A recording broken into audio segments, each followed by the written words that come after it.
How's everyone today? Good. Awake? Fine, good, excellent. As Bob mentioned earlier in his meditation, chapters 8 and 9 of 2 Corinthians are the greatest teaching in Scripture for the church about stewardship and giving. I'm kind of skipping over chapters 10 and 11, but I'll summarize them briefly. I want to get to chapter 12, which we're going to talk about today, because this is perhaps a most precious insight. And my most significant life verse is found in 2 Corinthians 12. Chapters 10 and 11, after that great teaching on stewardship, Paul once again takes on his detractors, the leaders, wannabe leaders that were there in Corinth, who were trying to take his place, trying to usurp his authority, trying to put him down, trying to say we're better than Paul. Who is this outsider Paul talking to us with authority? And they tried all types of manner to undercut, to undermine what he was about. And so when you read chapters 10 and 11, Paul gets very specific, and he really argues deeply with them about his right as an apostle, and his rights over the people, and his right to speak truth, and his pedigree. It gets down to sheer boasting.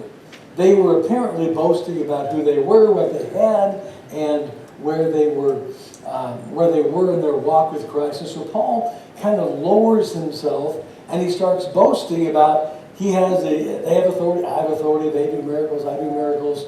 And if they're servants of Christ, I'm more of a servant of Christ. I've suffered more. I've done this. And in chapter 11, you have the most extensive list that Paul gives anywhere of all his sufferings for the king and for the kingdom. How many days he spent floating in the Mediterranean, despairing of death. How many times he'd been flogged with 39 lashes. How many times he'd been in jail, pressured, hurt, harmed, attacked. It's a scary list of what happened. But what happens in chapter 12, and it starts with Paul's last boasting argument, which is all kind of tongue-in-cheek boasting. In chapter 12, he actually changes from this face-to-face boasting with his detractors, trying to show that he has a right to be there. And he starts talking about his weaknesses. He ultimately says, I don't want to boast about that stuff. If I'm going to boast, I'm going to boast about my weakness. That's a game changer. Now what happened in chapter 12, the first few verses, is Paul kind of concludes the whole boasting section with, he says, I don't know, but 14 years ago, there was a man, speaking about himself in the third person, there was a man who was blessed, whether in the body, out of the body, I don't know, the Lord knows. He says it twice, whether in the body, out of the body, I don't know, the Lord knows. But there is a man who was lifted up to paradise, to heaven. And he got to hear things that mortals should not hear. And I think, in a sense, see things that mortals shouldn't see. He was blessed with a heavenly vision. The Catholic Church calls that the beatific vision, when they see some glimpse of God and his divine power and majesty. And this was an event that happened 14 years before, early in his ministry. And it was one of those life-changing, life-altering, life-grounding events. And then something happens. And this is where the twist comes to his argument from boasting to weakness. And he makes this amazing comment. It's down there in verse 7. After he saw this great vision, after he saw things that people shouldn't see, heard things that humans shouldn't hear, the most amazing things happened. It says in verse 7, in order to keep me from becoming conceited, I was given a thorn in the flesh, a messenger of Satan, to torment me. If you're keeping notes in the back of the bulletin, there's your first blank. To torment me. My next comment is very simply, this is odd. On a good day, this is strange. This is an odd thing. He's been boasting about his pedigree, his right over with the Corinthian people, and now he segues in his last thing, and besides, God lifted me up and I saw his glory at some level, and I was transformed by this event. And to keep me from becoming conceited, he gave me a thorn in the flesh, a messenger of Satan to torment me. That's just weird. It's his life, it's his testimony. But he saw this exceedingly great, he experienced this exceedingly great revelation. And to keep him humble, keep him on planet Earth, to keep him grounded, I think the truth of the matter is God knew that conceit is something he probably struggled with. And so he says, to keep me from becoming conceited, I was given this thorn in the flesh. Let me say a word about the thorn in the flesh. The question always is asked, what's the thorn in the flesh? The answer is, we have no idea. And so if you read different commentaries that are written trying to explain and work their way through the language and the insights in the chapter, they all guess, and they tell you there's been a history of people guessing. In one of Paul's letters, he said, see with what large letters I write to you. That suggests maybe Paul had an eyesight problem. In those days, everyone walked or rode to get anywhere. You didn't have cars and motorcycles, sadly. You didn't have other faster means of transportation or planes. And you walked. Maybe he had a hitch in his get-along. Maybe he had a bad hip, a bad knee, a bad foot. Maybe he had something wrong, so he just couldn't get to places that he wanted to get to without pain. He was given to keep him humble from becoming conceited. He fully acknowledges God gave him a thorn in the flesh, and he calls it a messenger of Satan. That's strange. Truth is, we don't know what the thorn in the flesh was, and I think that's a good thing. Because if he'd have said it was this or that or the other, then we would say, okay, that was Paul's issue. But when we say thorn in the flesh, question mark, what is it? Maybe we have a chance to put our own thorn, our own problems that we have, and to see it from a heavenly perspective, to realize that maybe what I have is different than Paul, but in the same vein, maybe what I have is something God is giving me for a purpose, for a plan. We tend not to see problems and ailments and hurt as good things from God, do we? Now, if you've been in the adult class, we've been talking about that very thing, that very well is an example, usually is an example of good things from God, even though it comes in a painful package. But I don't think that this was a messenger of Satan in the sense that it was Satan himself or even a demon who was attacking Paul. I don't think that's one of the suggestions as to what the thorn was. But I don't think that's the case. For this reason, in the name of Christ, by the power of Christ, we have power over the enemy. And we can tell them to get out, we can tell them to leave us alone, we can bind them from oppressing us, and Paul would have that power as much or more than I would have to do that. And so I'm pretty sure that's not what was going on. That it wasn't actually, he just uses the euphemism, a messenger of Satan, this painful reminder of something. And I think it's this. God knew that conceit would be his problem, and having had this beatific vision of God in heaven, God would know that this could be a cause for his downfall. So to avoid, to make sure Paul doesn't go there, he gave him some type of a physical ailment, something going on that would help prevent his downfall, that would help him to not depend upon himself or his great privileges he's received, but in fact daily to be reminded of God's ownership in his life. You see, the scars are there in our bodies to remind us of who owns us, of who's in charge. Now that may take some thinking to figure that out and to embrace that. I've told you already of my little, I'd love to say motorcycle, but my motor scooter accident back when I was in high school. And the scars I have in my lower right leg, they're pretty ugly, nasty scars. I rarely wear shorts because I have ugly legs, and that leg is particularly ugly and skinny. Some of the muscle mass is lost. It's not a pretty sight, you know, not for the weak of stomach to see that. But I look at those scars, and I'm reminded of God's ownership in my life. You see, I was playing basketball. I was going to be in the varsity team that year as a junior. I was working out after school with the varsity basketball coach, who himself was a power forward, and he was in college, and he was training me to do that very thing, to showing me the moves and how to play inside. And, you know, things have changed when I'm the big guy, right?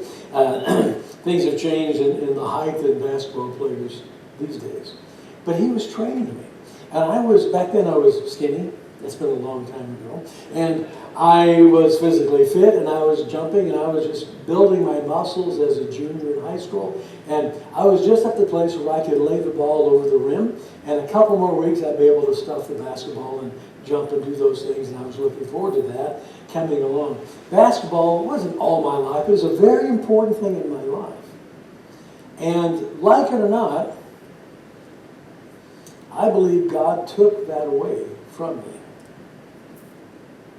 so I could focus more on Him and the ministry He called me to do. From the time I was in junior high, I knew it was going to be a ministry, going to be a preacher, going to be serving in the kingdom. And basketball was probably a diversion from that very purpose. The other justification I have for that is God knew that Michael Jordan would need a job, so he had to take me off the field so Jordan wouldn't go and become a derelict and be a troublemaker, so he had to have a job. It's kind of funny how our memory works. The older I get, the better basketball player I was when I was a kid. In a couple more years, I would have been a pro. I mean, I'll be a pro, no doubt about that. But probably that's not the truth of Michael Jordan. God took me so Michael Jordan could have a job. But I do think it was a matter of focus, to zero me in on what I needed to do. And God takes that away. And those scars I have are reminders of who owns me. And they're good scars. We don't think like that most of the time. Now, here we go. The purpose of this thorn was to keep me from becoming conceited, was to keep his focus, to make sure he remembered whose he was, who is the power in his life, that it's not about accomplishments or even blessings or gifts. It's about God in him. And so Paul makes a request. He has specific requests about the thorn, right? He says, down there in verse 8, he says, 3 times I pleaded with the Lord, take it away from me. 3 times I pleaded with the Lord, take it away from me. I don't know Paul that well, but what I know of him, what I think I know of him, I'm pretty sure that those 3 times are not just 3 little 2-minute prayer meetings. Probably he enlisted other people to pray and fast with him and to seek God's face in this week or this month, and to seek the Lord and say, Lord, do this, take this thorn away. Please, I need this gone. Now, this is what I do most of the time. I make stuff up. I think I understand why Paul asked for the thorn to be removed.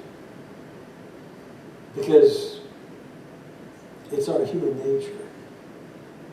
I think I know why he wanted the thorn to be removed. I think Paul thought he knew he'd be much more effective without this thorn dogging his life. Whether it was eyesight or inability to walk well or to speak well or to remember things, whatever his issue was, I think probably Paul's thought was, Lord, if you just take this away, think how much more effective I'll be for you in ministry. More people saved, more lives turned around, more glory to you, Almighty God. Please take this away. The benefits will be amazing. Not a bad request, for probably, I think, pretty good reason. I like that. More ministry, more success, more people served, saved, helped, healed. Paul knows that he thinks his ministry would be different and better if you take this away. What happens? Well, Jesus responds. In my Bible, I have a red letter edition. The words are in red. The first part of verse 9 is in red. Jesus answers. And the response of Christ is the most amazing thought revealed in this chapter.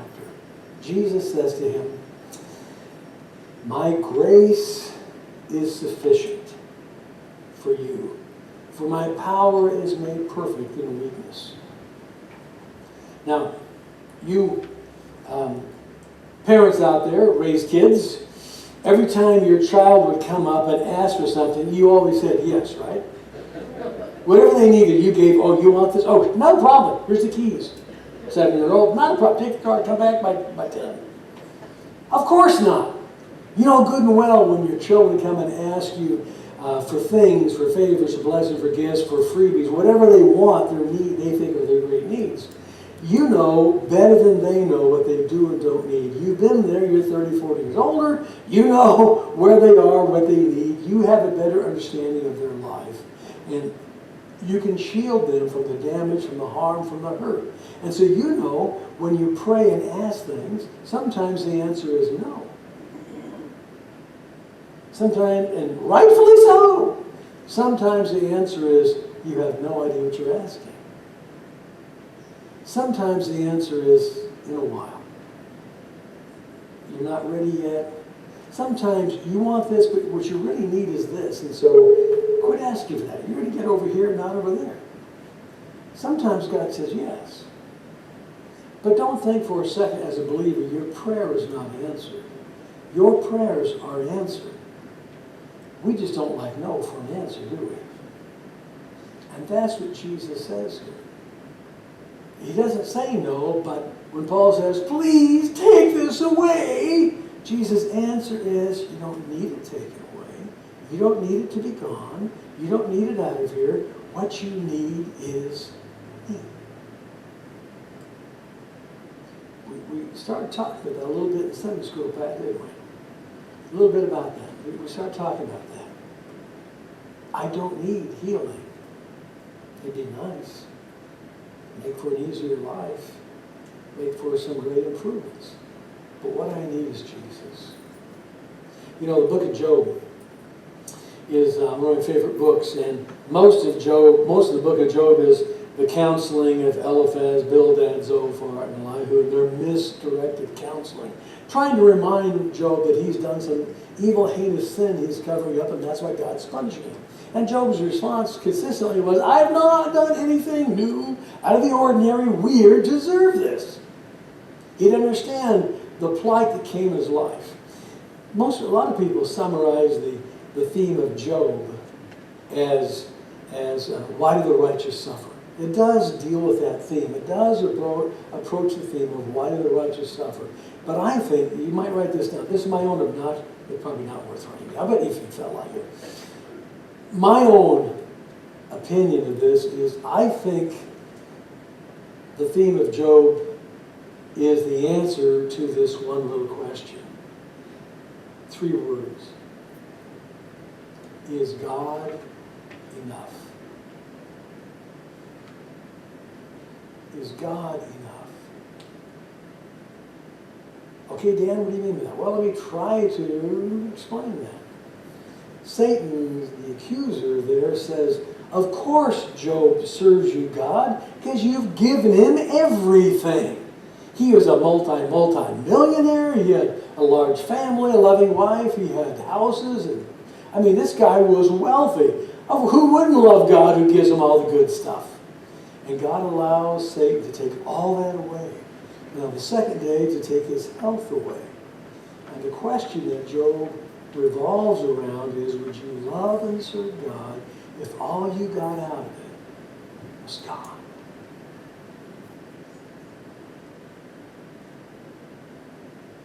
We might hesitate on that answer. When God, the Father, called Abram in the second call, he introduces himself and he says, Abraham, I am your very great reward. You seen that verse?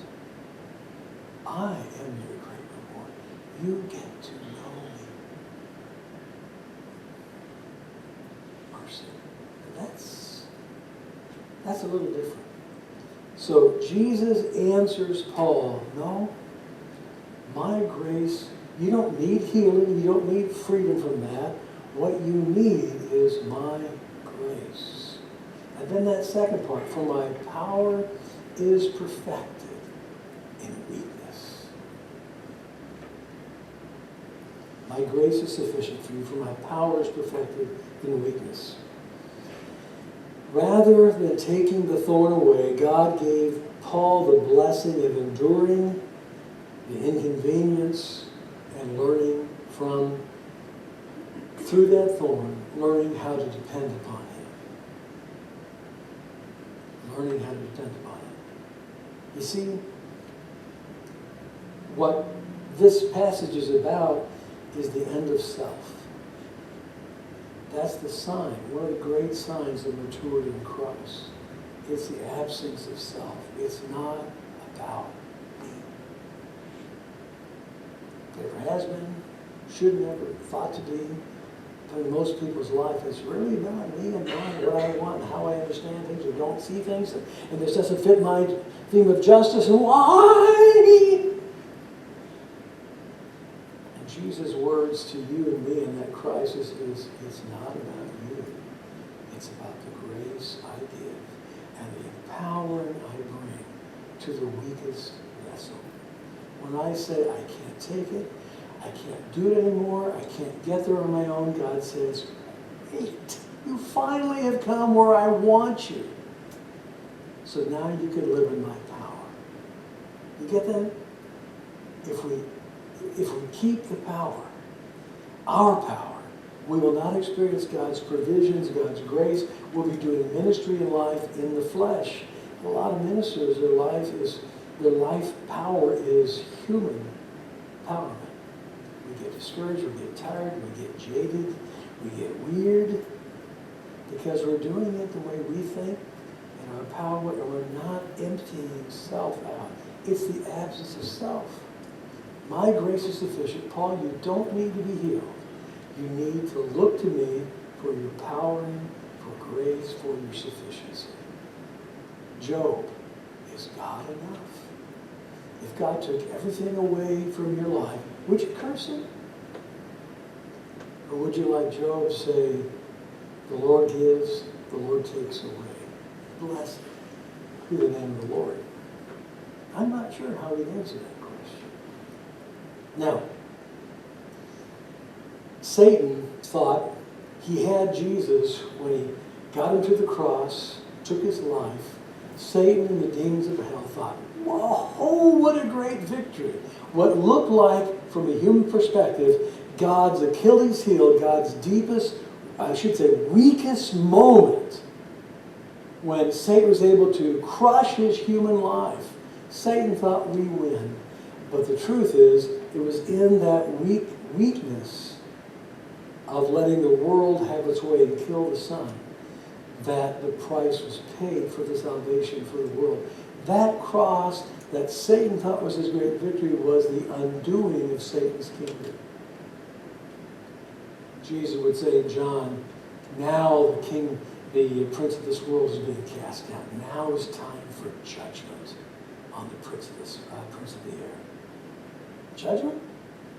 Satan thought he was winning the victory, winning the battle by killing Christ. Jesus knew that was a point of victory and judgment, and God showed his sufficiency in what, from a human standpoint, looked like absolute drop your guard weakness. What are you doing, God? Don't you know your son's going to be killed? What are you doing to stop it? Now, with that being said, let's talk about the last couple of things, some resolutions here. We've looked at the purpose of the thorn. We've looked at the request about the thorn and then the response of Jesus, which is a life-changing response if we can embrace that. See, it's not about you, Dan. It's about what I can do in you. So if you just scoot out of the way, God says, I can get something done here. Not easy to do. So some further conclusions here. Look at verse 9 part B, the last part.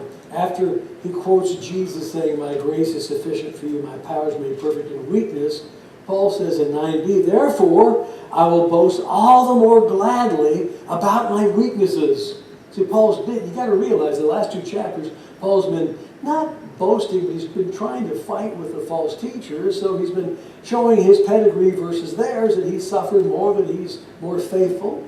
He's been boasting a little bit, but doing it in a guarded way. But he says, now, my deeper thought, my real thought is, I don't want to boast in my strength, but in my weaknesses. Why? So that Christ's power may rest on me. Hear me again. If you didn't hear me last time you were sleeping, jab your neighbor, wake him up. If you don't get out of the way, your life and ministry is going to be lived in your power, not in his power.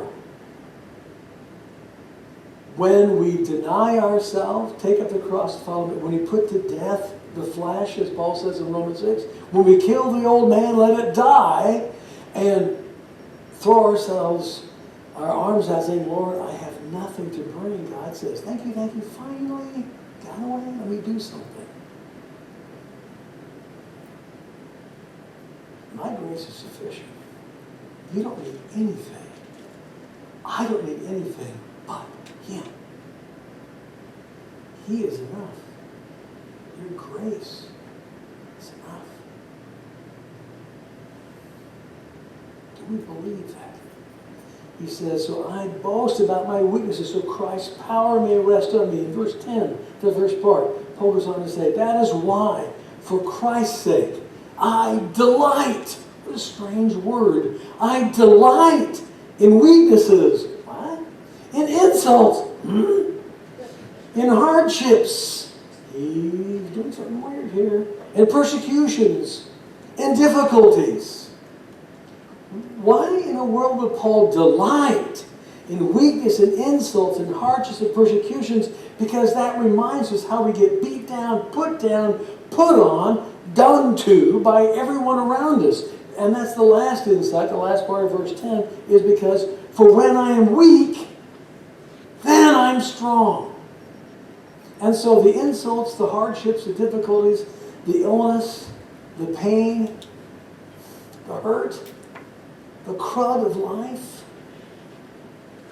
is not about gaining victory. It's not about what it looks like on the surface. It's about me declaring and embracing the weakness, the vulnerability, that I don't have the answers. But I know the one who does, and he's the one who's going to put Christ in me and live through me. Because when I'm weak, when I can't do it, when I confess my inability, then Christ is at his strongest moment in your life. Do you believe that? Let me ask the question. I want a response. Do you believe that? Yes. When I'm weak, then I'm strong. Jesus said, my grace is sufficient. My power is made perfect in weakness. What looks to the world like horrible weakness is the avenue of emptying out self, getting rid of pride, and all the things that we think are fundamental to having the strong self-image and self-esteem, to make something of ourselves, and to abandon all of that and to say, God, I bring nothing. Jesus said it like this in the first of the Beatitudes. He said, blessed are the poor in spirit. Theirs is the kingdom of heaven. The poor in spirit? I think that means those who come to me on bended knee with empty hands saying, God, I have nothing. And God says, you can have everything if you come to me with that attitude of weakness, of emptiness. In our weakness, God is strong. You want to be strong? Get out of his way. Kill the flesh. Let the old man die. Embrace your inability and say, God, do it to me, through me, in me. Let's pray. Father God, we thank you that we have a chance right now to live out that powerful message. Father, we know that our hearts grieve and hurt when horrible things happen, when tragedy and pain, when trouble comes. Father, when our weaknesses and our inabilities are exposed, we feel so vulnerable. We feel so inadequate. We feel like, God, it's just not going to work. And you're not there. You're not listening. But Father, we hear Jesus whisper in our ear like he did to Paul, my grace is sufficient. My power is made perfect in weakness. Father, may we embrace your grace fully in such a way that we realize that it's not about me, about us at all. It's only and always, Lord, about you. Be strong in us, Lord. May we die to self. May we die to our own wishes and desires. And Father, desires simply to be indwelt, blessed, led by you. Lord Jesus, take up residence. Live deeply and fully. I pray in Jesus' name.